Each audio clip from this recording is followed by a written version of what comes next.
இன்னைக்கு கொழுக்கட்டை செய்ய போகிறோம். நம்ம 2 ஸ்பூன் நெய் போட்டுக்கலாம்.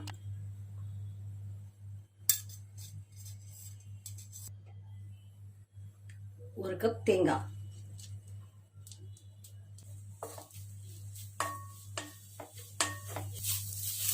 கொஞ்சம் வாசனை வர அளவுக்கு தேங்காய் வறுத்துக்கலாம். இப்போ வாசனை வந்துடுச்சு.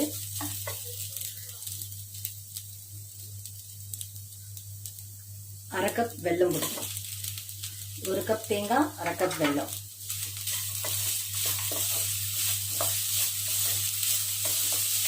இந்த வெல்லம் நம்மளுக்கு கரைஞ்சா போதும். இதுக்குள்ள 2 ஏலக்காய் போட்டுக்கலாம், தட்டி வச்சது.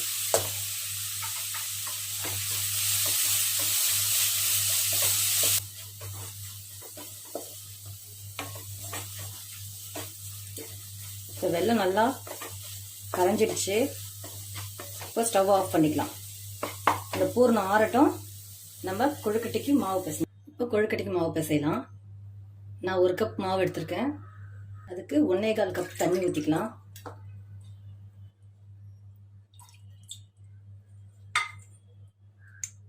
ஒரு அரை ஸ்பூன் உப்பு போட்டுக்கலாம்.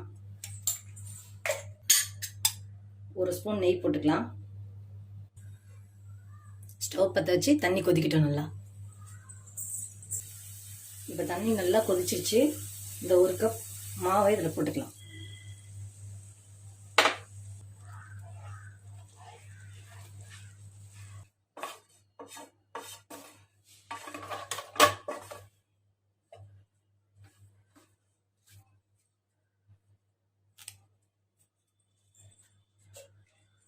இது ஒரு 5 நிமிஷம் மூடி வச்சிடலாம்.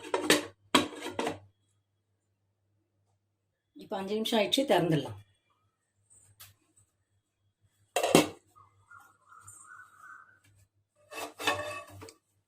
நல்லா பிசைஞ்சிட்டோம். இதான் பதம். வேற பாத்திரத்தில் மாற்றிக்கலாம். நான் 2 ஸ்பூன் நெய் எடுத்திருக்கேன். நம்ம தடவுறதுக்காக தான் அச்சில் தடவி நம்ம இப்போ கொழுக்கட்டையை செஞ்சிடலாம். தடவிட்டோம். இப்போ கொஞ்சமாக ஒரு உருண்டை மாவு வச்சிடலாம்.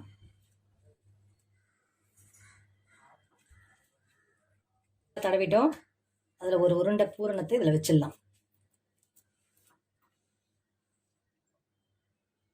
மேலே மாவு வச்சு க்ளோஸ் பண்ணிடலாம்.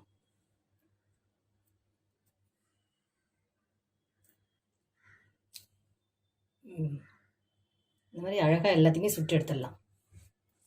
நெய் தடவிடலாம்.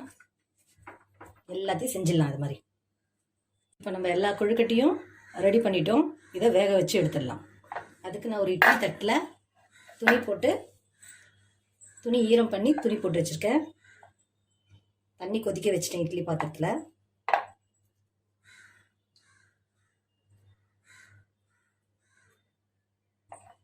இதை நம்ம வேக வச்சு எடுத்துடலாம். தண்ணி நல்லா இட்லி பாத்திரத்தில் கொதிச்சிருச்சு.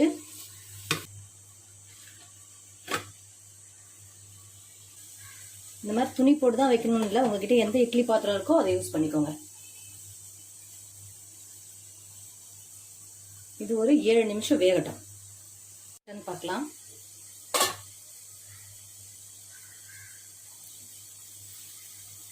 ஏழு நிமிஷம் ஆயிடுச்சு, வெந்துருச்சு. இப்போ ஸ்டவ் ஆஃப் பண்ணிட்டு கொழுக்கட்டை எடுத்துடலாம். இந்த கொழுக்கட்டையை செஞ்சு சாப்பிட்டு பார்த்துட்டு லைக் பண்ணுங்கள், ஷேர் பண்ணுங்கள், கமெண்ட் பண்ணுங்கள்.